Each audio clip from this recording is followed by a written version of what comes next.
future of decentralized insurance. Like I said, we're going to have a couple of subjects.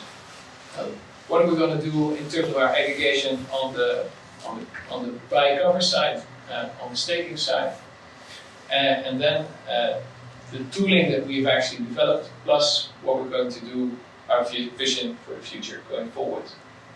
And I hereby hand over to you. Sure. Yes. Putting me on the spot, love it. Hey guys, I'm Chris, operational lead for Bright Union. What you see here are the 5 focus areas that we currently have. So we call it the 5 pillars. So this is a bit of a snapshot of what we built so far, but also where we see it going for the future. So basically, we started off as a DeFi insurance marketplace, an aggregator. Maybe a catchy slogan is the 1 inch for DeFi insurance. So we want to be the one-stop shop on the buy cover side, where people can search for the best insurance for their need. Then the second pillar, welcome, come in, thank you for coming. The second pillar is all around simplicity and accessibility. We think insurance is a bit of a low-touch, low-inspiration product. Unfortunately, so we think we really need to make it as simple and accessible as possible. Kirill will tell you a bit more about this later. We're not only aggregating on the buy insurance side, we're also aggregating on the provide insurance side. And that's the beauty of decentralized insurance. It's democratizing the insurance game. I mean, insurance is a pretty profitable business model, and anyone can have it. I will tell a little bit more about this later. And this is about the future that we see, right? This is the bridge to centralized finance. There are a couple of insurance objects who are really suitable for decentralized insurance. Kirill will tell a little bit more about this.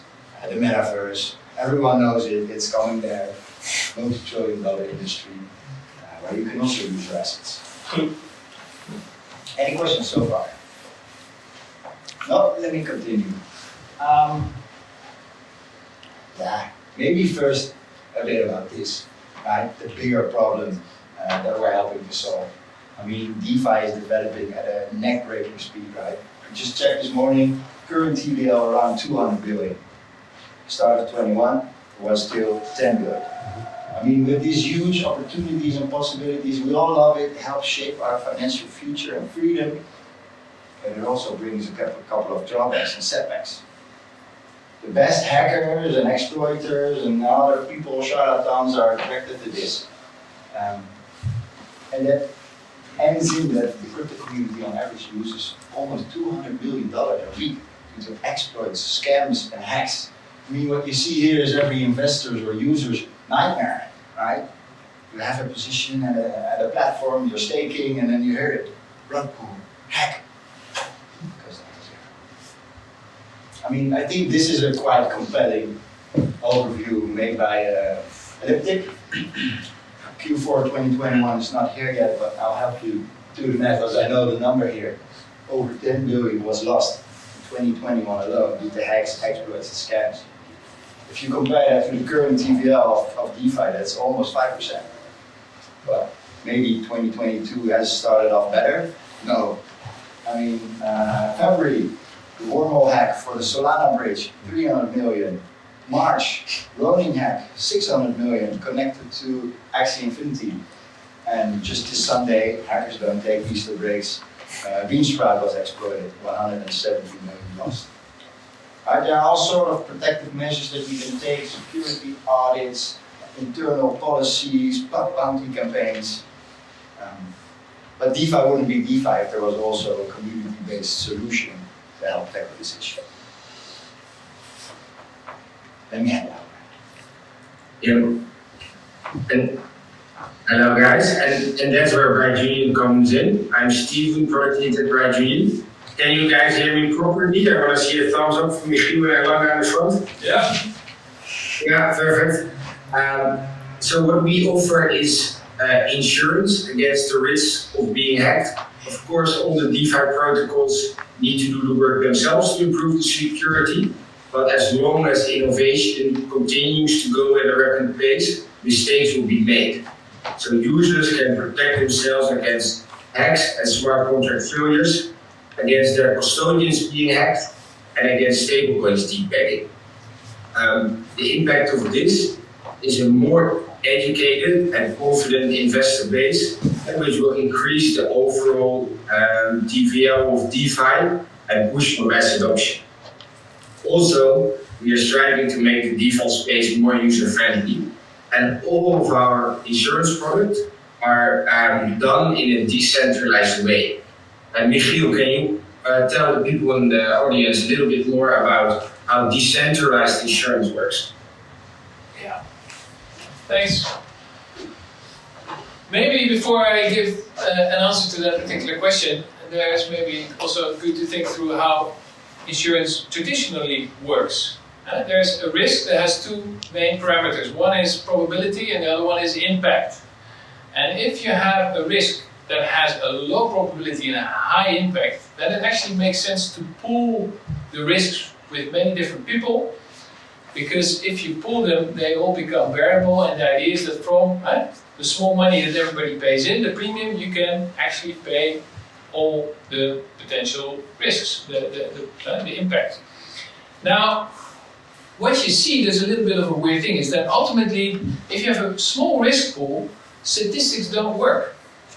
You have to actually get reinsurance, because it's possible that you can't cover all the claims coming out of the risk pool. So what you see is that insurance companies, they're trying to become bigger and bigger and bigger, but they're always constrained by the amount of capital that they have. And what they do is they become bigger and bigger, they pump themselves up, and then become not only bigger, but they also become slower, and they become less customer friendly, and they can't actually serve their own clients anymore. They need brokers, and they need service providers, and you get a whole value chain of people who are all working on that risk. They all need to eat, and the costs become big, and it's not a great solution. So, what is the alternative? The alternative is actually a decentralized world, whereby you have, in fact, a marketplace whereby somebody who wants to cover a particular risk is matched to somebody who's actually interested to take the risk. So you have to cover buyer and you have to cover provider. Everything, their agreement is actually coded in a smart contract, and the blockchain basically automatically fulfills ultimately the obligations and the rights in that smart contract. Nexus Mutual was the first one who actually created that particular platform. It was very successful, but of course, as a first mover, you don't necessarily have, gotten everything right, and there's always people who innovate and see that things can be done in a smarter way. So ultimately, of course, new platforms followed, like Rich Mutual, like Insurance, like Armify, which is now Ease, and actually quite a few others. So what you see is now that on these particular platforms, you see the same type of protocol risks being traded, but not necessarily all at the same price, not all with the same liquidity. And you see that different protocols also try to specialize a little bit in particular protocols.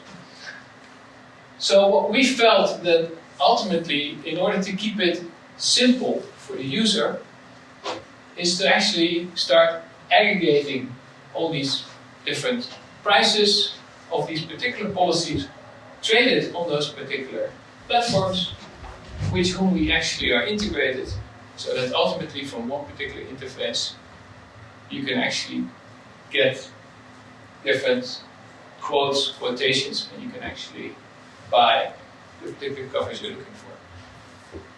This is actually how that looks. Back to you, Yeah. Steven.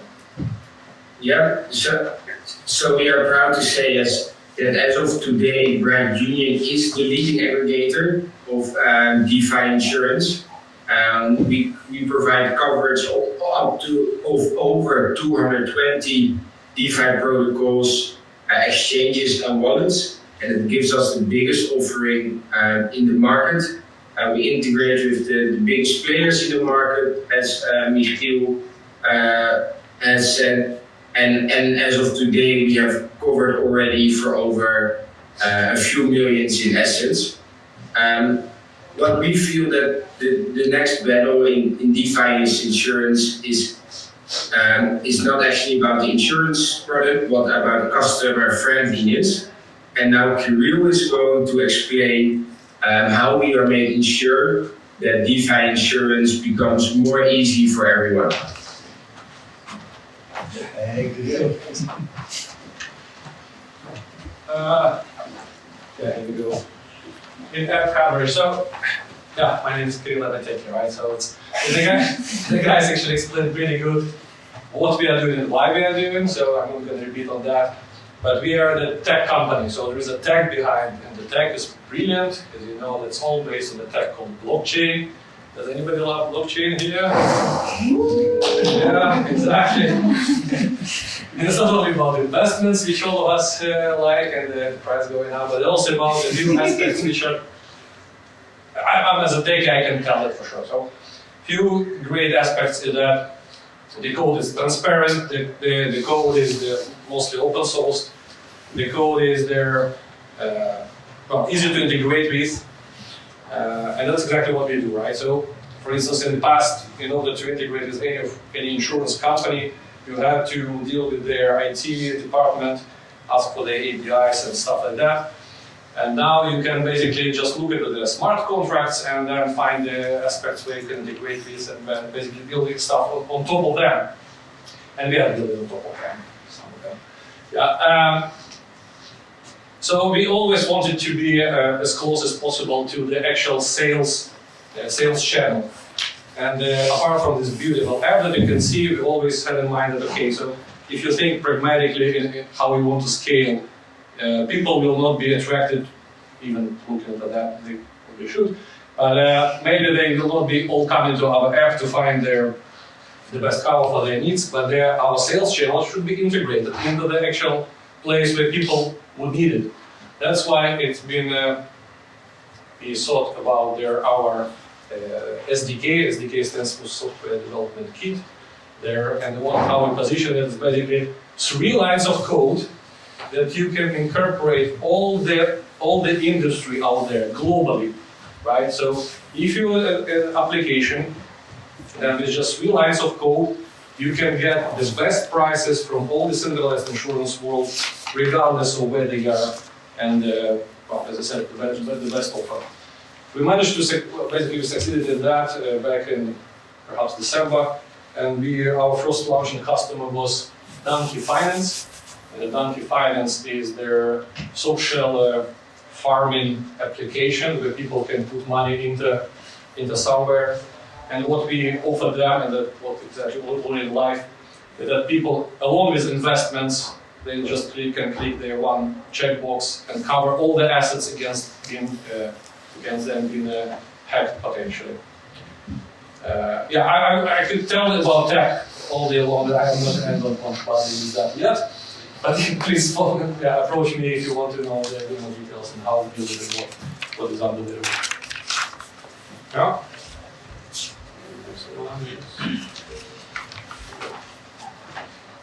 All right. We are at the 3rd pillar, providing coverage, which is actually our latest product, which we are quite excited about. It was Kirill's masterpiece. I heard him tell this story many, many times. It's quite technical, so I'll just keep it short. But I said as before, democratizing being the insurer. Everyone can now replace an insurer and become an insurer. You can do that by investing in the Bright Risk Index. Currently, if you look at the DeFi insurance landscape, one of the challenges that currently is there is the availability of sufficient liquidity. If you look at the supply and demand, the hot, let's say, insurance products are often sold out, right? For example, Anchor Protocol is a very famous protocol where you get 19.5% APY on your stablecoins. You can get insurance for that in case there is a hack or an exploit or their native stablecoin depacks. that insurance product is always sold out. And that is because there's just not sufficient liquidity into DeFi insurance at the moment. So that is one of the problems that the Bright Risk Index seeks to tackle. Another very important aspect about the Bright Risk Index is, as Michiel said, diversification is key. It's all about the law of the great numbers. If the pool is large enough and the risks are diversified enough, the risk-reward ratio is sublime. So here it says, earn 50 to 25% APY on stablecoin investment. This is what the Bright Risk Index looks like. I love this image, but I always think, ooh, okay, this is kind of complex. Do I need to follow on the line, and how does it work? So that's why we made it simple for you guys. So you can deposit the funds that die, which are currently, by use of the DeFi Lego and the smart contract that Ethereum made, deposited across 100 diversified risk pools across 3 different partners, right? So the APY that you get is between the 15 and 25%, but it's super diversified. Other aspects which are nice is that it's very user-friendly, so we pool all the money. If you want to find this diversification on your own, I mean, you will be out of gas fees in no time. And the third one is that user-friendliness, again, is very important here. It's a tokenized position, which can give you instant liquidity. It's tradable on the DEX. Normally with staking positions, you have all kind of cooling down periods, withdrawal periods, and a reward session, for example. So again, I think important here, replacing the insurer, democratizing that in a diversified and risk-friendly manner. We just launched it recently. We completed the audit. We look forward again to find partners here, to further skills, and to help accelerate the DeFi insurance industry. Next up, Michiel, again. So far we've basically been discussing what we already have live, the existing product portfolio that's there, and now we're going to have a sneak preview into where do we think the market is going, and what are key developments that we want to actually look into more depth.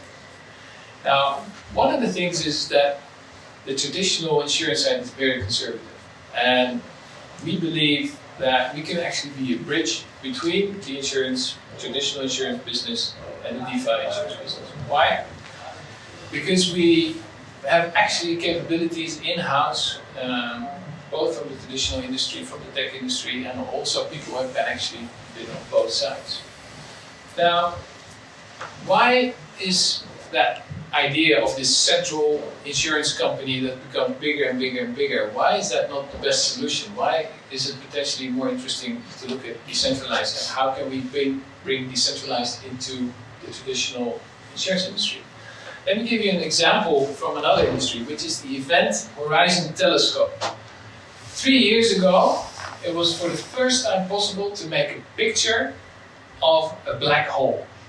And it was pretty unique, because it had never been done before, and even the biggest telescope that they actually built was not able to actually do that. Now, how did they do it? Ultimately, they did it by making it decentralized. They took 7 different telescopes, collected all the data, put it into a supercomputer, and collectively, ultimately, they got actually the data, the necessary amount of data to get that full picture done. And that's actually the same with insurance. The more data you're able to capture, the better you can actually do your underwriting, you can do your pricing, and therefore ultimately come up with the best products for your client. So it's not better for an insurance company to just become bigger and bigger and bigger. No, it's ultimately about being decentralized and actually making sure that the data, you channel the data in a good way. And that's ultimately, as Bright Union, a role we want to play is in the aggregation of actually data, and use that aggregation of the data ultimately to come up with our partners to come up with the best products. What we're looking at is that we can unbundle all the different roles that insurance companies have. You can have claim managers, you can have product developers, you can have underwriters, you can have distributors, and you can have ultimately providers of risk capital. It doesn't have to be in one company. It can be, different parties. We can have different partners playing different roles. But the beauty is, of course, in a decentralized world where everything is out there and open and transparent, that we also learn very quickly who are the people who are capable and who are the ones who are not. So what we're looking at, how can we bring that into that very conservative industry? It's not going to, if I now go to the regulator and say, let's do this, BRI and token it, get rid of all the insurance companies and tokenize the positions, and of course they're not going to be happy because they prefer to keep things as they are. But we can actually do a couple of things. We can bring in the blockchain technology, which is already happening on some of the parametric insurances. Parametric insurance are basically very clear insurances. It's external data that says, okay, the claim is payable or it's not payable. The train is delayed or it's not. The flight is delayed or it's not. Somebody is dead or he's alive. And you just need the validation of that data. Smart contract works. Bum, claim is paid out. That's probably step number one. Step number two is that you can actually come up with some claims assistance in terms of deep technologies. Already, companies working on making sure that there are enough sensors in the car that you know that there is a collision. You may not know exact damage, but you know it's already there. That's objective data now. The only thing you need to look into as a claim assessor is how much is the damage. So what we can do is come up with blockchain technology. We can be a partner for traditional insurances on, crypto data, decentralized data, but the other way around as well. Platforms like Bridge or insurers who want to move into more traditional products, we can also help them to connect to the insurance companies. So that's one way where we're going to look at. The other one is, of course, the decentralized world itself, which is developing still at a very rapid pace, where some very cool things are happening. And we're not really the guys who are just jumping on hypes, but we're actually guys that jump on business opportunities. And here we see that there's this whole new space, which actually provides a very new, great, cool market for us to do some insurance. Hand over to Jill.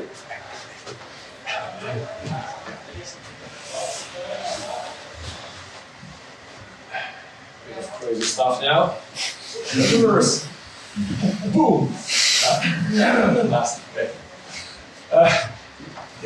So we have DeFi insurance aggregator, right? So in DeFi insurance, decentralized insurance is not only about DeFi, that's a concept. The concept that the code acts as the intermediary, so there is no organization, but there is a code that fetches demand and supply. Why we are doing the aggregator, and we aggregate a bunch of guys out there, and they are all about DeFi insurance, so risks in DeFi. And obviously we integrate them because that's where capital is, that's where the volume is, at least right now.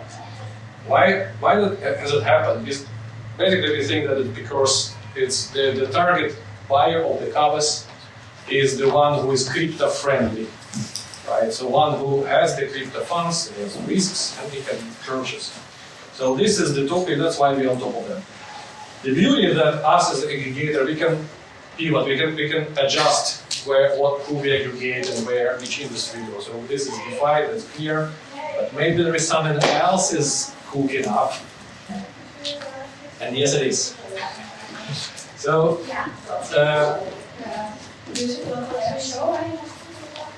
it's about a little bit about gaming. Right? Gaming is traditionally multi-billion or whatever industry, and it's always lots of activities involved. And there is a concept of artifacts on stuff that you could earn or loot or collect, whatever. And World of Warcraft and anything out there. I'm not playing too much with that, but you could collect the artifacts, which is nice to have, but they are like worth nothing, right? You can maybe there was no market to trade.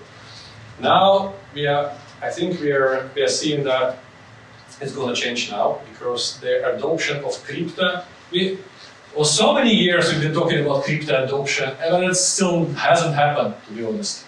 It just follows a little bit where the biggest potential is, where the people are more from younger age, etc. And that perhaps the gaming, or perhaps, but definitely the gaming is the next one. And the name of the same stuff is the metaverse, which is becoming quite a big thing now.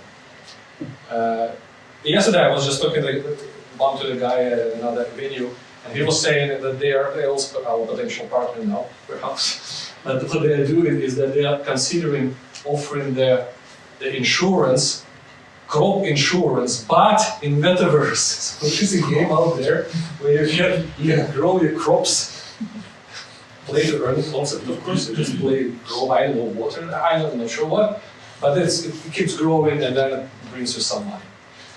Of course, obviously that money involved, and yes, and the fun fact is that the crops can suffer from flood or from the storm or some stuff like that. Natural disaster, they call it natural. So they're already starting to build the stuff to ensure the crops in this particular metaverse. It's crazy. And if you Decentralized and others, it piles that worth millions and millions and tens of billions, and there are risks involved. So we are not sure what we are doing yet there. We just kept it here. But yeah, well, we are considering basically to offer the risk, or maybe aggregate them, and maybe build up something on top, and to have it integrated into the metaverse themselves for the players. Question? Crazy stuff. Yeah. Yeah, I have a question. I don't know whether we should wait to the end or like now. No, go ahead. Okay. Well, it was related to like the beginning, so thanks a lot for the presentation.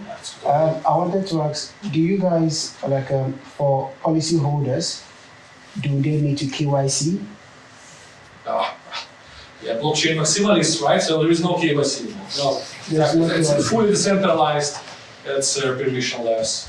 All partners we integrate with, although some require KYC, we make it in a way that you, as the buyer, would not need to take any KYC. Okay. And then, like, sorry, just a follow up on that. So, like, how then, or what kind of mechanisms do you have in place to make sure that, like, let's say, like, the protocol is like compliant to maybe like the OFAC sanction list or stuff like that?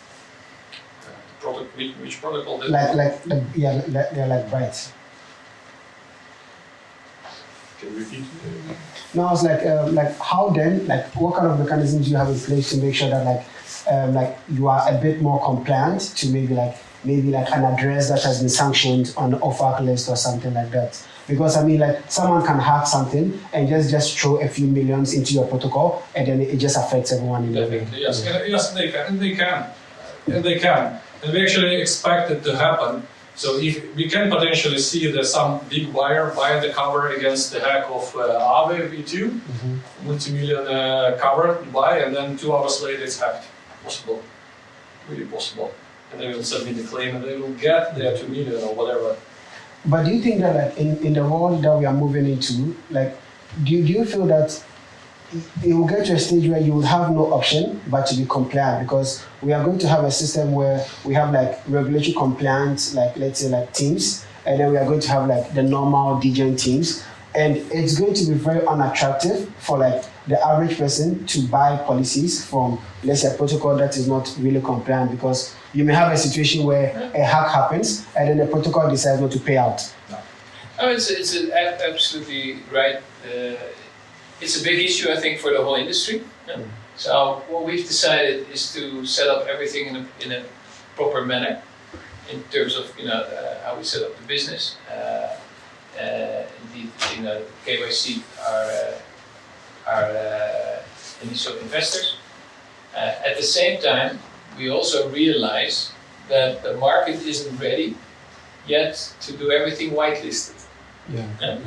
And you need to find a balance there.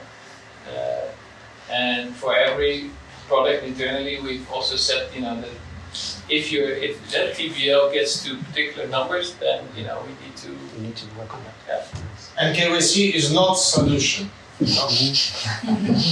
No, but no, I agree. It's not like necessarily like KYC because like I don't really agree with like name, address, email, location, all that kind of stuff. But I'm just saying that you have Elliptic, you have all these other like companies that you could easily just query an API to just make sure that an address is maybe not on the sanctions. You don't need to know the name of the person or something. That's Okay, but World have right now has Tornado Cash, and everything crypto can be clean, you know. No, but the funny thing is, even Tornado Cash now uses chain analysis. You get it. So Chain like, analysis yes. can't understand clean or not if it pass Tornado Cash. I checked that. No, sorry, but I actually work at chain analysis actually. So that's why I'm saying that even Tornado Cash now uses our API. So I think that like most of even these teams are realizing that like we are going to have a very unfriendly environment if you try to be like, I mean, we are no longer in 2013. I'm sorry. It looks like chain analysis tools sharing, no?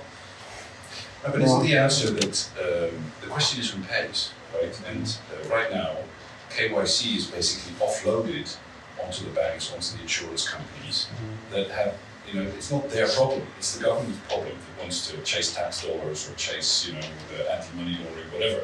They should own that problem, they should pay for it. So if they want to hire chain analysis to follow the flow of monies, they should go ahead and do that. And you can do your work, you don't need Bright Union or anybody else to do it. That's the solution. I actually like his idea that like once like maybe it becomes very big, then maybe you can even think about those problems, not now. Yeah, it makes sense. Yeah. It will happen. I would like to say to you like now it will stay always centralized, etc. But I believe that in X amount of years it will happen exactly the same what happened with internet, right? It's like the blockchain that we lost. It's exactly the same.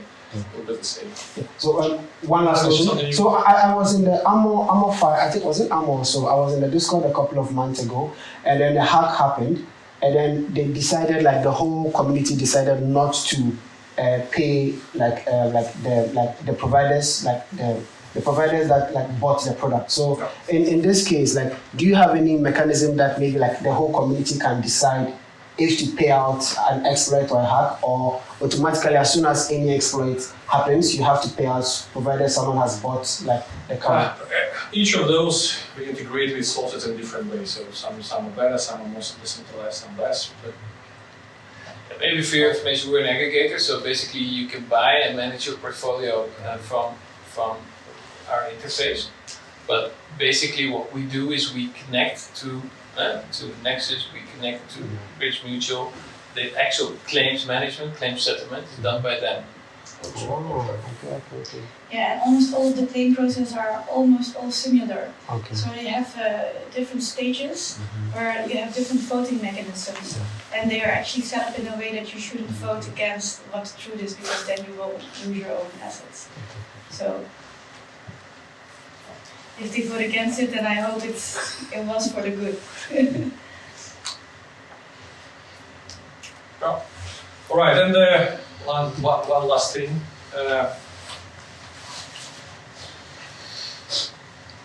We secured the investment fund of the. We cannot tell the name.